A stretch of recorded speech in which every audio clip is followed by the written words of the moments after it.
ರಾಮಾಯಣ ಹುಟ್ಟಿದಾಗ ಜನಿವಾರ ಇತ್ತ, ಮುಸ್ಲಿಮ ಹುಟ್ಟಿದಾಗ ಮುಂಜಿ ಮಾಡಿತ್ತ. ಎಲ್ಲರಲ್ಲೂ ಒಂದು ಮನವಿ ಏನಂದ್ರೆ, ದಯವಿಟ್ಟು ಮತ್ತೊಮ್ಮೆ ನಿಮ್ಮನ್ನು ಕೇಳ್ಕೊಳ್ತಾ ಇದ್ದೀನಿ, ಈ ಸಿನಿಮಾನ ನೋಡಬೇಡಿ. ಇವರು ನನ್ನ ತಂದೆ ಆತ್ಮೀಯ ಗೆಳೆಯ. ಈ ಋಷಿಯವರು ಅವನು ಫ್ರಾಡ್ ಋಷಿ.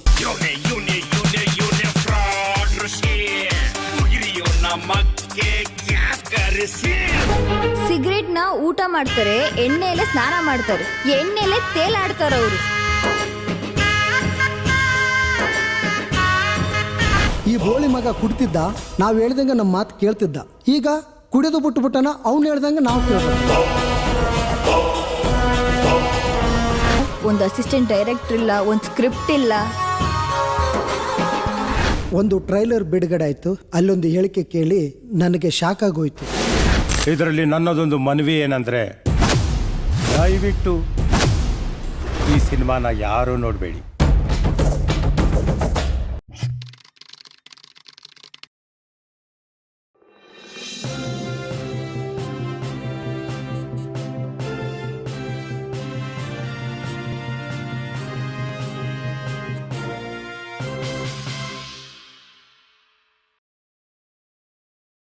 ಈಗಿನ ಸಿನಿಮಾ ಟ್ರೆಂಡ್ ಏನ್ ಅನಿಸ್ತದೆ ನಿಮ್ಗೆ? ಈ ಹೀರೋಗಳ ವಾರು, ಆಮೇಲೆ ದೊಡ್ಡ ದೊಡ್ಡ ಸಿನಿಮಾ ಅಂತ ದೊಡ್ಡ ಏನೋ ಹೊರಗೆ ಶೃಂಗಾರ ಒಳಗೆ ಗೋಳಿ ಸೊಪ್ಪು ಅನ್ನೋ ಹಾಗೆ ಬಂದು ಜನರನ್ನ ಮೋಸ ಮಾಡ್ತಾ ಇದ್ದೇವೆ. ಹೊಸಬರ ಸಿನಿಮಾ ಚೆನ್ನಾಗಿದ್ರು ಜನ ನೋಡ್ತಾ ಇಲ್ಲ. ಈ ಮಧ್ಯೆ ರಾಮ್ ರಹೀಂ ಬರ್ತಾ ಇದೆ. ಈ ವರ್ತಮಾನದ ಕನ್ನಡ ಚಿತ್ರರಂಗದ ಬಗ್ಗೆ ಏನು ಅನಿಸ್ತದೆ ಸರ್? ಸಿನಿಮಾ ದೊಡ್ಡದು ಚಿಕ್ಕದು ಅಂತ ರಿಲೀಸ್ ಆದ್ಮೇಲೆ ನಿರ್ಧಾರ. ಯಾವ ದೊಡ್ಡದಲ್ಲ ಸರ್. 100 ಕೋಟಿ ರೂಪಾಯಿ ಸಿನಿಮಾ ನೆಲ ಕಚ್ಚಿದೆ. ನೀವು ಒಂದು 50 ಲಕ್ಷದಲ್ಲಿ ಮಾಡಿರೋದು ಸೂಪರ್ ಹಿಟ್ ಆಗಿದೆ. ಸಿನಿಮಾ ಯಾರು ಜನ ಇಷ್ಟಪಡ್ತಾರೆ ಅದು ದೊಡ್ಡ ಸಿನಿಮಾ ಆಗುತ್ತೆ. ಇವಾಗ ಸ್ಟಾರ್ಗಳು ಅಂತ ಏನು ಹೇಳ್ತಾರಲ್ಲ ಸರ್, ಸ್ಟಾರ್ಗಳಿಂದ ಇಂಡಸ್ಟ್ರಿ ಅಲ್ಲ. ಇವತ್ತು ನಿಮಗೇನೋ ಒಬ್ಬೊಬ್ಬನು 3 ವರ್ಷಕ್ಕೆ 4 ವರ್ಷಕ್ಕೆ ಒಬ್ಬೊಬ್ಬ ಅವರು ಪಾಪ ಹೊಸಬ್ರು ಏನು ಮಾಡ್ತಾರೆ ಸರ್? ಇವಾಗ ಟೆಕ್ನಿಷಿಯನ್ ಏನು ಮಾಡ್ತಾರೆ ಸರ್? ಕ್ಯಾಮ್ರಾ ಮ್ಯಾನ್ ಆಗಿರ್ಬೋದು, ಲೈಟ್ ಮ್ಯಾನ್ಗಳಾಗಿರ್ಬೋದು, ಮೇಕಪ್ ಮ್ಯಾನ್ಗಳು, ಅವ್ರ ಪಿಕ್ಚರ್ ಕಾಯ್ಕೊಂಡು ಉಪವಾಸ ಇರೋಕ್ಕಾಗತ್ತಾ? ಇವತ್ತು ಇಂಡಸ್ಟ್ರಿ ಸಾಕ್ತಾ ಇರೋದು ಹೊಸ ನಿರ್ಮಾಪಕರಿಂದ ಸಾಕ್ತಾ ಇದ್ರು. ಹೊಸ ನಿರ್ಮಾಪಕರಿಂದ ಯಾರಿಗೂ ಇಂಡಸ್ಟ್ರಿಯಿಂದ ಅವ್ರಿಗೆ ಪಾಪ ನಯಾ ಪೈಸಾ ಇದಿಲ್ಲ. ಅವ್ರಿಗೆ ಭಯ ಆಗ್ಬಿಡುತ್ತೆ. ಒಂದು ಸಿನಿಮಾ ಮಾಡ್ಬಿಟ್ಟು ಇಲ್ಲಿ ಒಂದು ಪರಿಸ್ಥಿತಿ ನೋಡಿ ನೆಕ್ಸ್ಟ್ ಅವನು ಈ ಸಿನಿಮಾ ಸವಾಸನ ಬೇಡ ಅಂತ ಹೋಗ್ಬಿಡ್ತಾನೆ.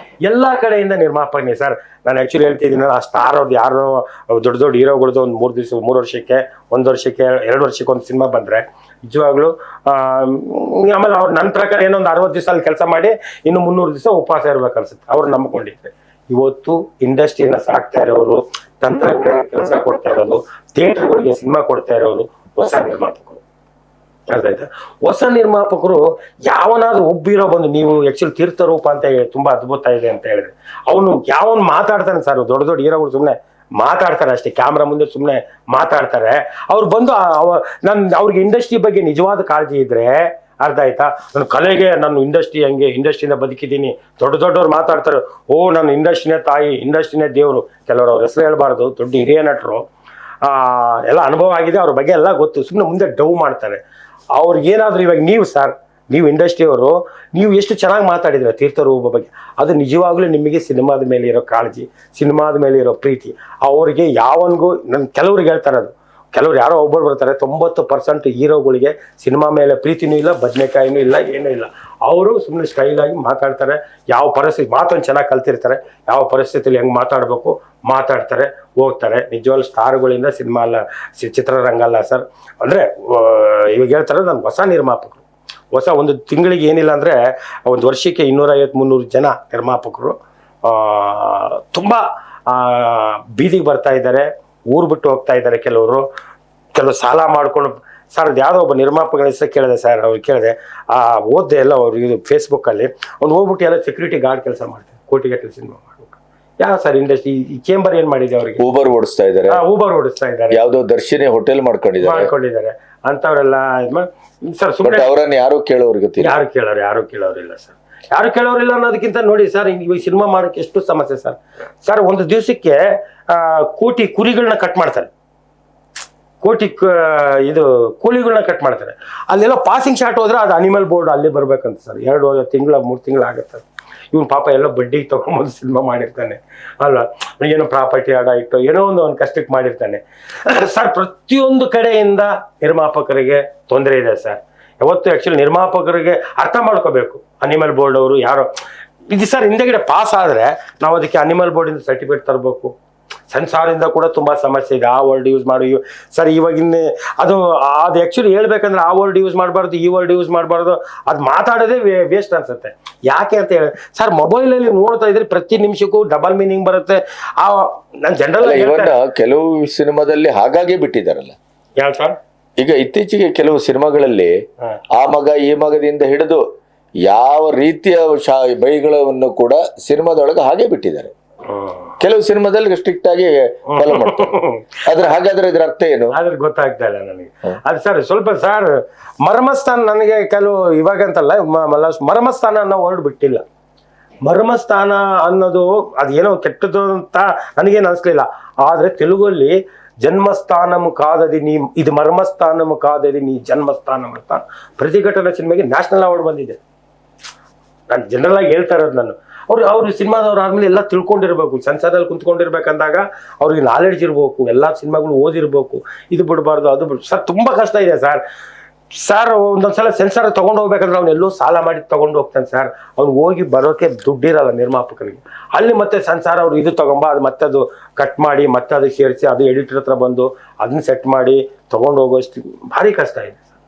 ರಾಮ್ ರಹೀಮ್ ಸಿನಿಮಾ ಹೇಗೆ ಆರಂಭ ಆಯ್ತು ಸರ್? ಎಲ್ಲಿ ಕುಂತ್ಕೊಂಡ್ರೆ ನೆಮ್ಮದಿ ಇಲ್ಲ, ಸಾಲ ಎಲ್ಲಿ ಮಾಡಿ ಏನು ಸರ್? ಕೆಲ್ಸಕ್ಕೆ ನಾನು ಹೋದ್ನಾ 20,000 ಕೊಡ್ಬೋದು. 20,000 ನನ್ನ ಖರ್ಚೆ ಡೈಲಿ 1,000 ರೂಪಾಯಿ ಇದೆ. ಇನ್ನೆಲ್ಲಿ ಇರ್ಬೇಕು ಖರ್ಚಂದ್ರೆ ಹೆಂಗೆ ಅಂತಂತಂದ್ರೆ ನನಗೆ ಅದೊಂದು ಗೊತ್ತಿಲ್ಲ. 7 ವರ್ಷದಿಂದ ಅವ್ರ ಹತ್ರ ಇವ್ರ ಹತ್ರ ಹಾಕ್ಸ್ಕೊತಾ ಇದ್ದೆ. ಇದುವರೆಗೂ ಯಾರು ಇಲ್ಲ ನನಗೆ. ಯಾರು ಪ್ರತಿಯೊಬ್ಬರು ಕೇಳ್ತಿದ್ದಾರೆ. ಪ್ರತಿಯೊಬ್ಬರು ನಮ್ಮ ಕೆಲವು ಸಾಹಿತಿಗಳು ಕೂಡ ನನಗೆ ಹಾಕಿದ್ದಾರೆ, ಇಂಡಸ್ಟ್ರಿಯವರು ಹಾಕಿದ್ದಾರೆ, ಫ್ರೆಂಡ್ಸು. ಆಮೇಲೆ ಯಾರೋ ಸರ್ ನನ್ನ ನಂಬರ್ ಫೋನ್ ಮಾಡಿದ್ರೆ ನನಗೆ, ನಾನು ಇದು ಮಾಡಿದ ತಕ್ಷಣ ಅವ್ನು ನೆಕ್ಸ್ಟ್ ಡೇನ ನನಗೆ ಫೋನ್ ಮಾಡಿ ಕೇಳ್ತಾ ಇದ್ದೆ ಎಣ್ಣೆ ಟೈಮ್. ಸರ್ ಒಂದು 500 ರೂಪಾಯಿ ಇದ್ರೆ ಹಾಕ್ತೀರಾ? 99.9% ಯಾರು ಇಲ್ಲ ಅಂದಿಲ್ಲ. ಅವರು ಹಾಕಿದ ಭಿಕ್ಷೆಯಿಂದ ನಾನು ಇಲ್ಲಿವರೆಗೂ ಜೀವನ ಮಾಡ್ತಾ ಇದ್ದೆ. ಅಂದರೆ ನಾನು ಒಂದು 8 ತಿಂಗಳ ಹಿಂದೆಗಡೆ ಇನ್ನೇನು ಮಾಡಬೇಕು ಅಂತಂದ್ಬಿಟ್ಟು ನಾನು ಡಿಸೈಡ್ ಮಾಡಿದೆ ಸರ್. ಅವಾಗ ಕುಡಿತಾ ಇದ್ದೆ. ಏನು ಮಾಡೋದು ಅಂತಂದಾಗ ಒಬ್ಬರು ಹತ್ರ ಸೋಮಶೇಖರ್ ಅಂತ ಅವ್ರ ಹತ್ರ ಹೋಗ್ಬಿಟ್ಟು ಇದೇ ಬ್ರಾಹ್ಮಣ ಹುಟ್ಟಿದಾಗ ಒಂದು ಹಾಡು ಮಾಡಿ, ನೀವು ಆಡಿ ಸ್ವಲ್ಪ ಇದು ಮಾಡಿ, ನೀವೇ ಆಡಿ ಇದನ್ನ, ಅವನು ಸಿಂಗರ್, ನೀವು ಆಡಿ ಅಂತಂದಾಗ, ಇಲ್ಲಾಂದ್ರೆ ಅವ್ನು ಬೇರೆಯವ್ರು ಆಡಿಸ್ತಾರೆ ಅವರಲ್ಲಿ ಇನ್ವೆಸ್ಟ್ ಮಾಡ್ತಾನೆ. ಮಾಡ ಹುಟ್ಟಿದಾಗ ಜನಿವಾರ ಇತ್ತ, ಮುಸ್ಲಿಮ ಹುಟ್ಟಿದಾಗ ಮುಂಜಿ ಮಾಡಿದ್ದ. ಆಡಿ ನನಗೆ ಸ್ವಲ್ಪ ಅಮೌಂಟ್ ಕೊಡಿ, ಈ ಸಾಂಗ್ ಮಾಡ್ತೀನಿ, ಖಂಡಿತವಾಗ್ಲೂ ಸಿನಿಮಾ ಫೈನಾನ್ಷಿಯಲ್ ಸಿಗ್ತಾರೆ, ನಾನು ಪ್ರೊಡ್ಯೂಸರ್ ಅಲ್ಲ, ಫೈನಾನ್ಷಿಯಲ್ ಸಿಗ್ತಾರೆ, ನಾನು ಸಿನಿಮಾ ಮಾಡ್ತೀನಿ, ನಾನು ಸಪೋರ್ಟ್ ಮಾಡ್ತಾರೆ ಅಂತಂದು ಆಯಿತು ಅಂತ ಅವ್ರು ಒಪ್ಕೊಂಡು ಮಾಡಿದ್ರು. ಅದು ಮಾಡ್ಕೊಂಡು ಎಲ್ಲಿ ತಿರುಗಿದ್ರು ಯಾರೋ ಇದೇ ಆಗಲಿಲ್ಲ. ಬದುಕಬೇಕು, ಇಲ್ಲ ಊರು ಬಿಟ್ಟು ಹೋಗ್ಬೇಕು, ಇಲ್ಲ ಸಿನಿಮಾ ಮಾಡಬೇಕು, ಮೂರೇ ನನಗೆ ಮೂರೇ ಆ ಸಂದರ್ಭದಲ್ಲಿ ಮಾಡಬೇಕಾದಿತ್ತು. ಇಲ್ಲಿ ಇದು ಮಾಡಿದೆ, ಟಕ್ಕಂತ ಒಂದು ಸಲ ಡಿಸೈಡ್ ಮಾಡಿ ಸಿನಿಮಾ ಮಾಡಬೇಕು.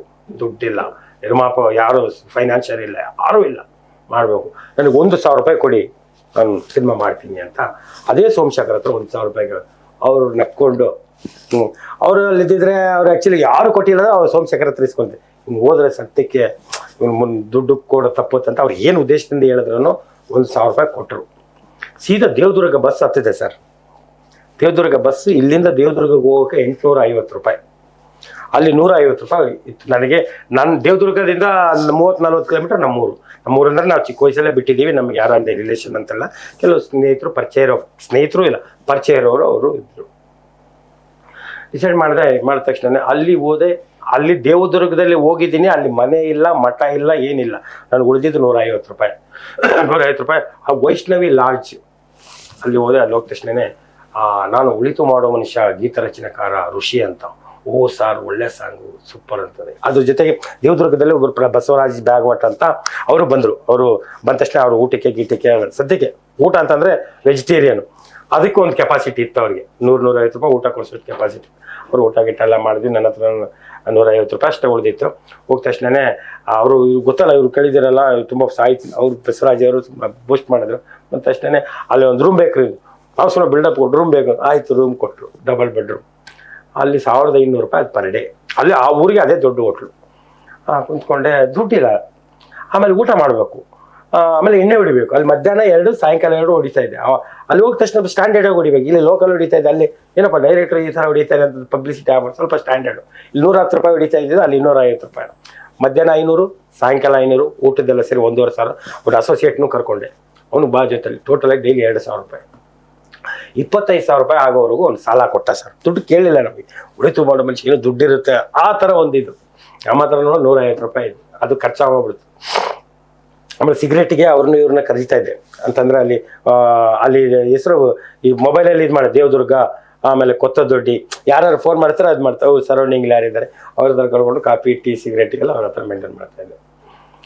ಒಬ್ಬನಿಗೆ ಫೋನ್ ಮಾಡಿದೆ, ಅದೇ ಫೇಸ್ಬುಕ್ ನೋಡ್ತಾ ಇದ್ದ, ನೋಡಿದೆ. ಅವ್ನು ಯಾರು ಗೊತ್ತಿಲ್ಲ ನನಗೆ, ಅವ್ನು ಏನು ಆ್ಯಕ್ಟಿಂಗ್ ಸ್ಕಿಲ್ ಇದೆಯೋ, ಅವನು ಏನೋ ಅವನ ಬಗ್ಗೆ ಟ್ಯಾಲೆಂಟ್ ಇದೆ ಅದೆಲ್ಲ ಗೊತ್ತಿಲ್ಲ. ಅವ್ನು ಕರೆದೆ ತಕ್ಷಣನೇ ಬಾ ಈ ಥರ ಋಷಿ ಅಂತ ನಾನು ಉಳಿತು. ಓ ಸರ್ ಹೇಳಿ ಸರ್, ಎಲ್ಲಿದ್ರಿ ಸರ್? ದೇವದುರ್ಗದಲ್ಲಿ ಇದ್ದೀನಿ ಅಪ್ಪ, ಬಾ ಇಲ್ಲಿ ಅಂತ ಹೇಳಿ. ಅವರು ಅರುಣ್ ಕುಮಾರ್ ಕ್ಯಾದಿಗಾರ ಅರುಣ್ ಅಂತ ಬಂದ ತಕ್ಷಣನೇ ಅವನು ಕುಳ್ಳ, ಯಾವ ಸಿನಿಮಾದಲ್ಲಿ ಇದಿರಲಿಲ್ಲ. ಮಾಮೂಲಿ ಸಿನಿಮಾದಲ್ಲಿ ಪ್ರತಿಯೊಬ್ಬರಿಗೂ ಇವಾಗ ರೀಲ್ಸು ಅದು ಇದರಲ್ಲಿ ಇರುತ್ತೆ. ಇದು ನಾನು ಹೇಳ್ತಾ ಇರೋದು 2 ವರ್ಷದ ಹಿಂದಿನ ಕತೆ. ಏನು ಹೇಳಿ ಸರ್ ಅಂತಂದು ಅವ್ನು ನೋಡಿದೆ, ಇವ್ನಿಗೆ ಏನೋ ಒಂದು 5 ಲಕ್ಷ ಕೊಡ್ಬೋದಾ ಇವನು ಕೇಳಿದ್ರೆ ಅನ್ನೋ ಒಂದು ಕಾನ್ಸೆಪ್ಟಲ್ಲಿ. ಹೆಂಗೆ ಜಡ್ಜ್ ಮಾಡಿದೆ, ದುಡ್ಡಿದೆಯಾ ಅಂತ ಹೆಂಗೆ ಕೇಳೋಕ್ಕಾಗುತ್ತೆ. ಅವ್ನು ಕುಡಿದೆ, ಏನಪ್ಪ ಎಣ್ಣೆಗಿಣ್ಣೆ ಹೊಡಿತೀಯಾ ಅಂತ ಕೇಳಿದೆ. ಹೊಡಿತೀನಿ ಸರ್ ಅಂತಂದ. ಹೊಡಿತೀನಿ ಅಂತ ತಕ್ಷಣ ಅವನ್ನೇ ತರಿಸ್ತಾ, ಅವ್ನು ಬ್ಲಾಕ್ ಡಾಗ್ ತರಿಸ್ತಾ.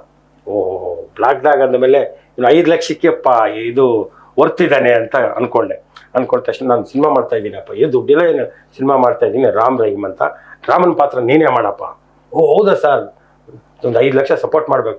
ಮಾಡ್ತೀನಿ ಸರ್ ಅಂತಂದು. ಮಾಡ್ತೀನಿ ಅಂತಂದ. ಹಂಗೆ ಅಲ್ಲಿ ಸಿನಿಮಾ ರಾಮ ರಹೀಮ್ ಸಿನಿಮಾದಲ್ಲಿ ಯಾರು ಮಾಡಿದ್ದಾರೆ, ಅದರಲ್ಲಿ ಹೀರೋಯಿನ್ ಒಬ್ಬರು ಒಂದು ನಾಕುಳಿಕ ರಂಗದಲ್ಲಿ ಮಾಡಿದ್ದಾರೆ. ಅವರು ಒಂದು ಸಿನಿಮಾದಲ್ಲಿ ಮಾಡಿ ಚಿಕ್ಕ ಕ್ಯಾರೆಕ್ಟರ್ ಮಾಡಿದ್ದಾರೆ ಅವರು. ಅದರಲ್ಲಿ ಯಾರು ಮಾಡಿದ್ದಾರೆ ಎಲ್ಲರಿಗೂ ಯಾರಿಗೂ ಇದಿಲ್ಲ ಸರ್. ಕ್ಯಾಮ್ರಾ ಅಂದರೆ ಏನು ಗೊತ್ತಿಲ್ಲ, ಯಾವ ಸಿನಿಮಾದಲ್ಲೂ ನಟ ಎಲ್ಲ ಹೊಸಬ್ರು. ನಾನೆಲ್ಲ ಸ್ಟಾರ್ಟ್ ಮಾಡಿದ ತಕ್ಷಣ ಯಾವನು 5 ಲಕ್ಷ ಕೊಡ್ತೀನಿ ತುಂಬ ಸಪೋರ್ಟ್ ಮಾಡ್ದ. ಆಮೇಲೆ ಒಬ್ಬರು ರಹೀಮನ್ ಕ್ಯಾರೆಕ್ಟರ್ ಮಾಡಬೇಕಾಗಿತ್ತು. ರಹೀಮನ್ ಕ್ಯಾರೆಕ್ಟರ್ ಒಂದು ಪೊಲೀಸ್ ಅಂತ ಇದು ಮಾಡಿದ ತಕ್ಷಣ ಅವನಿಗೂ ನಾಲೆಡ್ಜ್ ಇಲ್ಲ ಏನಿಲ್ಲ. ಬಾಪ ನೀನು ಒಂದು ಸ್ವಲ್ಪ ಸಪೋರ್ಟ್ ಮಾಡಪ್ಪ, ನೀನು ರಹೀಮನ್ ಪಾತ್ರ ನೀನೇ ಮಾಡಪ್ಪ ಅಂತಂದೆ. ಆಯಿತು ಅಂತಂದು. ಆಯಿತು ಅಂದ ತಕ್ಷಣ ಅವ್ನು ಸ್ವಲ್ಪ ಅತಿ ಬುದ್ಧಿವಂತ. ಏನಾಯಿತು, ಹೋಗ್ತಾ ಏನಾಯಿತು, ಅವ್ರಿಗೆಲ್ಲ ಅವನು ಎಲ್ಲಿ ಪಿಕ್ಚರ್ ಮಾಡ್ತಾನೆ ರೀ, ನೀನು ಕೊಡೋ 2 ಲಕ್ಷದಲ್ಲಿ ಪಿಕ್ಚರ್ ಮಾಡೋಕ್ಕಾಗುತ್ತಾ, ಅವನು ಎಲ್ಲಿ ಮಾಡ್ತಾ, ಸುಮ್ಮನೆ 2 ಲಕ್ಷ ಕೊಟ್ಟು ಯಾಕೆ ಕಳ್ಕೊಂತೀಯ, ಹಂಗೆ ಇನ್ನೇನು ಶೂಟಿಂಗ್ ಸ್ಟಾರ್ಟ್ ಆಗಬೇಕು, ಇವ್ನು ಕೊಡ್ತೀನಿ ಅಂದ. ಆಮೇಲೆ ಕ್ಲೇಮ್ ಹನುಮಂತು ಅಂತ ಒಬ್ರು ಇದ್ರು, ಅವ್ರನ್ನೂ ಇದು ಅವ್ರನ್ನೂ ಇದು ಮಾಡಿಕೊಂಡೆ. ಸೋಮಶೇಖರ್ ಅಂತ ಇಲ್ಲಿ ಸ್ಟಾರ್ಟ್ ಆಗ್ತ ತಕ್ಷಣ ರೂಮ್ ಗೀಮ್ ಆಗ್ತ ತಕ್ಷಣ ಇವನು ಅಲರ್ಟ್ ಆದ್ರು. ಇವರೆಲ್ಲ ಏನು ಕೋಟಿಗಟ್ಟಲೆ ಕೊಡೋರಲ್ಲ, 2 ಲಕ್ಷ 3 ಲಕ್ಷ ಶೂಟಿಂಗ್ ಟೈಮಲ್ಲಿ ಬೇಕು ಅಂದಾಗ ಹೆಲ್ಪ್ ಮಾಡೋರು. ಆಯಿತು ಅಂದ್ಕೊಂಡು ಡಿಸೈಡ್ ಮಾಡಿದ್ರೆ ಅವನಿಗೆ ಇನ್ನೇನು ಶೂಟಿಂಗ್ ಸ್ಟಾರ್ಟ್ ಮಾಡಬೇಕು. ಯಾಕೆ ನಾನು ಫಸ್ಟು ಒಂದು 4 ಲಕ್ಷ ಇದ್ರೆ ಶೂಟಿಂಗ್ ಮಾಡ್ಬಿಡೋಣ ಅಂತ ಆ ಥರ ಮನಸ್ಥಿತಿಯಲ್ಲಿ ಹೋಗಿದ್ದು. ಎಲ್ಲ ನನಗೆ ಫುಲ್ಲು ಒಂದು ಅನುಭವ ಇತ್ತು. ಅನುಭವದಲ್ಲಿ ಹೆಂಗೆ ಮಾಡಬೇಕು, ಏನು ಮಾಡಬೇಕು, ಒಂದು ಅವಾರ್ಡ್ ಮೂವಿ ಮಾಡೋಣ. ನನಗೆ ಈ ಸಿನಿಮಾ ಮಾಡೋಕ್ಕೆ ಇನ್ಸ್ಪಿರೇಷನ್ ಬಂದು ತಿಥಿ. ಅದರಲ್ಲಿ ಎಲ್ಲ ಹೊಸಬರೇ ಮಾಡಿದ್ದಾರೆ, ನಾವು ಯಾಕೆ ಮಾಡೋಕ್ಕಾಗಬಾರ್ದು. ಅದು ನೋಡಿದ್ರೆ ಎಲ್ಲ ಇದೆಲ್ಲ ಮಾಡಿದ್ದಾರೆ. ಅದು ನೋಡೋಕ್ಕೆ ನಿಮಗೆ ತುಂಬ ಲೋ ಬಡ್ಜೆಟ್ ಥರ ಕಂಡ್ರು ಅದು ಹೆವಿ ಖರ್ಚು ಮಾಡಿದ್ದಾರೆ. ಟೆಕ್ನಿಕಲಿ ತುಂಬ ಅವಾಗಿನ ಕಾಲಕ್ಕೆ DAಗೆ 12 ಲಕ್ಷ ಖರ್ಚು ಮಾಡಿದ್ದಾರೆ ಅವರು ಅಂತ ನಾನು ಕೇಳ್ಪಟ್ಟಿದ್ದೀನಿ. ಈ ಥರ ಮಾಡಿದ ಅವನು ರಹೀಮ್ ಕ್ಯಾರೆಕ್ಟರ್ ಮಾಡ್ತಾರೆ. ಅವನು ಸಡನ್ನಾಗಿ ಕೈ ಕೊಟ್ಬಿಟ್ಟದು. ಎಲ್ಲರೂ ಹೇಳಿದ್ದಾರೆ, ಅವ್ನು ಯಾವ ಪಿಕ್ಚರ್ ಮಾಡೋಕ್ಕಾಗುತ್ತೇನೋ 5 ಲಕ್ಷದಲ್ಲಿ 2 ಲಕ್ಷದಲ್ಲಿ ಹಂಗೆ ಅಂತ. ಇಲ್ಲ ಅಂತಂದ್ಬಿಟ್ಟು ತುಂಬ ಟೆನ್ಷನ್ ಆಯಿತು. ನಮ್ಮ ಅಕ್ಕನ ಮಗ ಕಿರಣ್ ಅಂತ ಇದ್ದ, ಅವನಿಗೂ ಯಾವುದೇ ನಾಲೆಡ್ಜ್ ಇಲ್ಲ ಸಿನಿಮಾದಲ್ಲಿ. ನಾನು ಹೇಳಿದೆ, ಏನಪ್ಪ ನೀನು ಮಾಡ್ತೀಯಾ ಅಂತಂದೆ. ಮಾಡ್ತೀನಿ ಅಂತ, ಬಾ ಅಂತಂದೆ. ಅವ್ನು ದುಡ್ಡಿಲ್ಲ, ಅವನಿಗೆ ದುಡಿತಾನೆ ಒಂದು 20,000 ಸಂಬಳ, ಅವ್ನಿಗೆ ಅಲ್ಲಿಗೆ ಸರಿ ಹೋಗುತ್ತೆ. ಬಾಪ ಅಂತೇಳಿ ಅವ್ನು ಮಾಡಿಸ್ದೆ ಸರ್. ಹಂಗೆ ಮಾಡ್ತಾ ತುಂಬ ಈಸಿಯಾಗಿ, ದುಡ್ಡು ಇಲ್ದೇನೆ ತುಂಬ ಈಸಿಯಾಗಿ ಸಿನಿಮಾ ಮುಗಿಸ್ತೀವಿ ಸರ್. ಎಲ್ರಿಗೂ ನಮಸ್ಕಾರ, ನಾನು ಕಿರಣ್. ನಾನು ನಿಮ್ಮ ಪ್ರೀತಿಯ ಕ್ಯಾದಿಗೇರ ಅರುಣ್ ಅಂಗಡಿ. ಎಲ್ರಿಗೂ ನಮಸ್ಕಾರ, ನನ್ನ ಹೆಸರು ರಾಜೇಶ್ವರಿ. ರಾಮ್ ರಹೀಮ್ ಚಿತ್ರದ ರಾಮನ ಪಾತ್ರಧಾರಿ. ನಾನು ರಹೀಮ್ ಪಾತ್ರ ಮಾಡ್ತಾ ಇರೋದು. ನಾನು ರಾಮ್ ರಹೀಮ್ ಚಿತ್ರದ ನಾಯಕಿ ನಟಿ.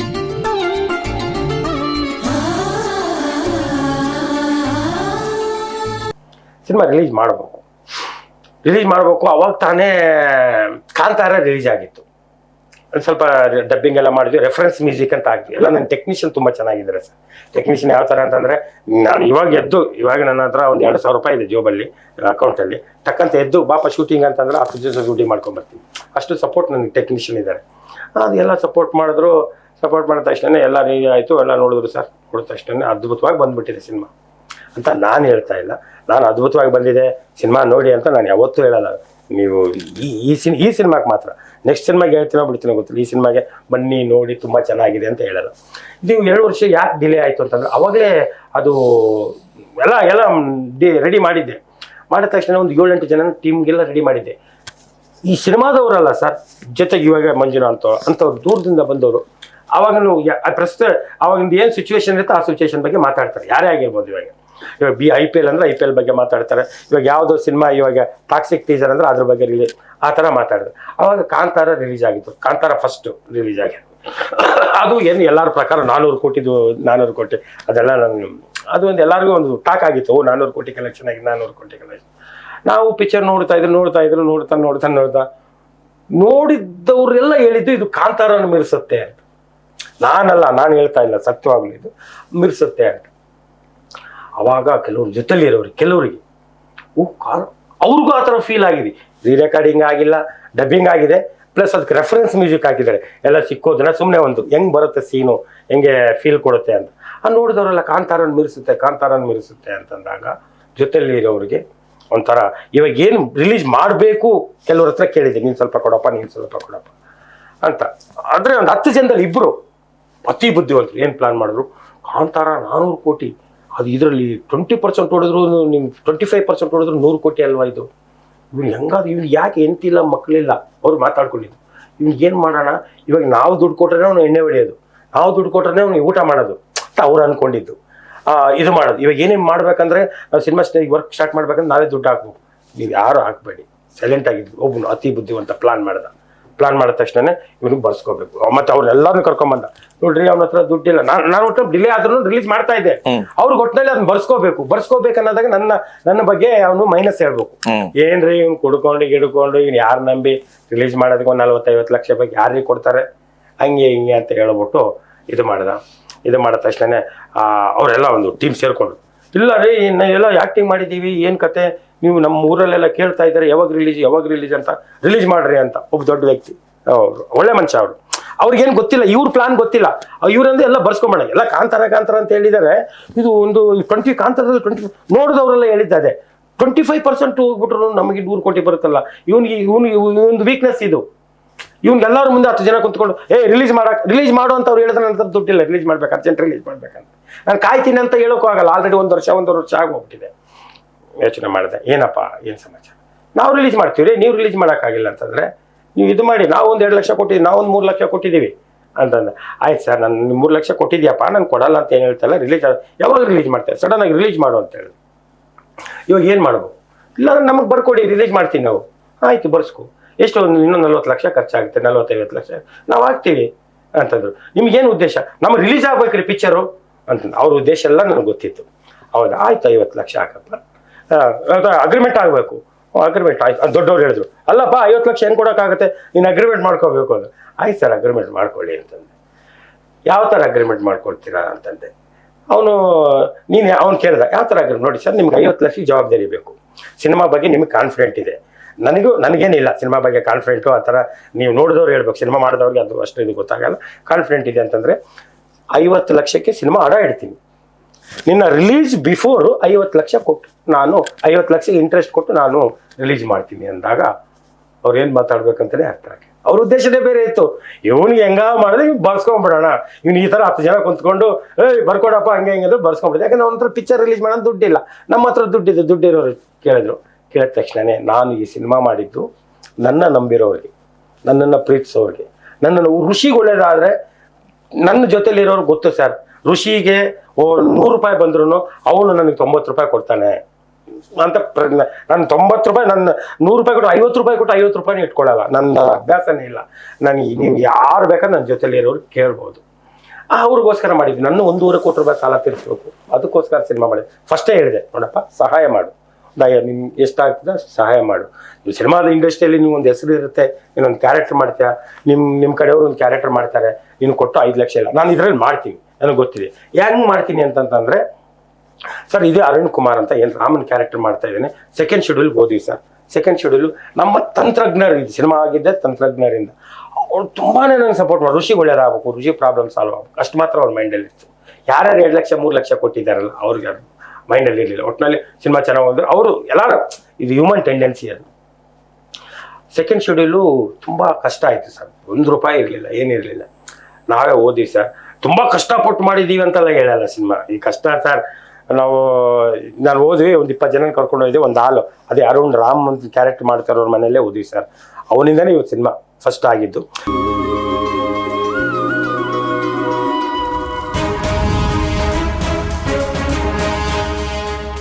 ಇದಕ್ಕಿಂತ ಮುಂಚೆ ಸಾರಿ, ನಾನು ಪ್ರಸನ್ನ ಅವ್ರ ಹೆಸರು ರೂಮ್ಗೆ ಹೋದಾಗ, ಪ್ರಸನ್ನ ಅಂತ ಮೈಸೂರಲ್ಲಿ, ಪ್ರಸನ್ನ ಸುತ್ತೂರು ಅಂತ ಸರ್, ಮೊದಲನೇ ಕಾರಣಕರ್ತರು ಅವ್ರ ಸಿನಿಮಾ. ನಾನು ಹೋದ ತಕ್ಷಣನೇ ಅಲ್ಲಿ ಮತ್ತೆ 25,000 ರೂಪಾಯಿ ಆದ್ಮೇಲೆ ಬಿಲ್ ಎಲ್ಲ ಕಟ್ಟಬೇಕಲ್ಲ, ಅವ್ರ ಮುಖಾನೇ ನೋಡಿಲ್ಲ ಸರ್, ಋಷಿ ಅಂತ ಗೊತ್ತು ಅವನಿಗೆ ಅಷ್ಟೇ. ಆದ್ರೆ ಅವನು ಏನು ಕೋಟ್ಯಾಧೀಶ್ವರ ಅಲ್ಲ. ಅವ್ರು ಬಂದ್ಬಿಟ್ಟು ಒಂದು ಲ್ಯಾಬಲ್ಲಿ ಒಂದು 30,000 ರೂಪಾಯಿಗೆ ಸಂಬಳಕ್ಕೆ ಕೆಲಸ ಮಾಡ್ತಾರೆ. ಅಲ್ಲೇ ಒಂದು ಬಾಡಿಗೆ ಮನೆ 6,000 ರೂಪಾಯಿ ಬಾಡಿಗೆ ಮನೆ, ಮೈಸೂರಿಂದ 12 ಕಿಲೋಮೀಟರ್, ಅದೇ ಇದರಲ್ಲಿ ಸರೌಂಡಿಂಗ್ಲಿದ್ದಾರೆ. ಅವ್ರ ಮುಖ ನೋಡಿದೇನೆ ನನಗೆ 3 ಲಕ್ಷ ರೂಪಾಯಿ ಕೊಟ್ಟಿದ್ದಾರೆ. ನಾನು ಬಿಲ್ ಕಟ್ಟಬೇಕು ಹಾಕೊಂಡಾಗ ಋಷಿ ಏನೋ ಮಾಡ್ತಾನೆ, ಒಟ್ಟಿನಲ್ಲಿ ಇದೇ ಮಾಡ್ತಾನೆ, ಒಂದು ಒಳ್ಳೆ ಮನುಷ್ಯ. ಅವ್ರ ಮುಖ ನೋಡಿಲ್ಲ, ಏನು ಜಸ್ಟ್ ಫೋನಲ್ಲಿ ಮಾತಾಡಿದ್ರು. ಅವರು ತುಂಬ ಹೆಲ್ಪ್ ಆಯ್ತು ಅವ್ರು ಸ್ಟಾರ್ಟ್ ಮಾಡೋದಕ್ಕೆ. ನಂತರ ರಾಮ್ ಅನ್ನೋರ ಮನೇಲಿ 20 ಜನ ಸರ್, 20 ಜನ ಟೆಕ್ನಿಷಿಯನು ಒಂದು ಹಾಲಲ್ಲಿ ಮಲಗ್ತಾ ಇದ್ವಿ ಸರ್.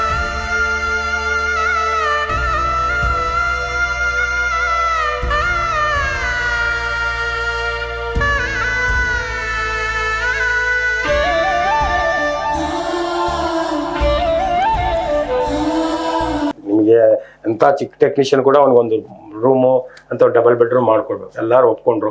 ನಾನು 3 ಗಂಟೆಗೆ ಎದ್ದೇಳ್ತಾ ಇದ್ದೆ. 3 ಗಂಟೆಗೆ ಎದ್ದು ಒಂದೇ ಟಾಯ್ಲೆಟ್ ಒಂದೇ ಇದೆ, 20 ಜನಕ್ಕೆ 7 ಗಂಟೆ ಅನ್ನಿಸ್ಗೆ ರೆಡಿ ಮಾಡಿಸ್ತಾ ಇದ್ದೆ. ಅಲ್ಲಿ ಒಲೆ ಸರ್, ಒಲೆದು 3 ಗಂಟೆಗೆ ಫುಲ್ ನೀರೆಲ್ಲ ಬಿಸಿ ಮಾಡಿ ಎಲ್ಲರೂ ಸ್ನಾನ ಮಾಡಿ ಈಸಿಯಾಗಿ ಆಯಿತು ಸರ್. ಅದಕ್ಕೆ ನಾನು ಎಲ್ಲರಿಗೂ ಇದರಲ್ಲಿ ಒಬ್ಬರಲ್ಲ, ಮೈನ್ಲಿ ನಾನು ಫಸ್ಟು ನಾನು ತುಂಬ ಕೃತಜ್ಞತನಾಗಿರ್ಬೇಕು ಅನ್ನೋದು. ಮುಖ ನೋಡ್ತಾರೆ, ನಾವು ಇದು ಮಾಡ್ತೀವಿ, ಆ್ಯಕ್ಟಿಂಗ್ ಓಕೆ ಅವ್ರು ಕೊಟ್ಟಿದ್ದಾರೆ, ಅದು ಅವರು ತುಂಬ ಗ್ರೇಟೇ. ಅವರು ಬಂದ್ಬಿಟ್ಟು 3 ಲಕ್ಷ ರೂಪಾಯಿ ಕೊಟ್ಟರು, ಅವರಿಂದನೇ ಇದೆಲ್ಲ ಸ್ಟಾರ್ಟ್ ಆಗಿದ್ದು. ಇವಾಗ ನಮ್ಮ ಜೊತೆಲೇ ಇದ್ದಾರೆ. ಅದೇ ರೀತಿ ಅವರು, ಆಮೇಲೆ ಅರುಣ್, ಹನುಮಂತು ಅಂತ ನಾರ್ಬಂಡ, ST ಸೋಮಶೇಖರ್, ಸುಮಾರು ಜನ ಇವರೆಲ್ಲ ಸೇರಿಕೊಂಡು ಆಗಿದೆ ಸರ್.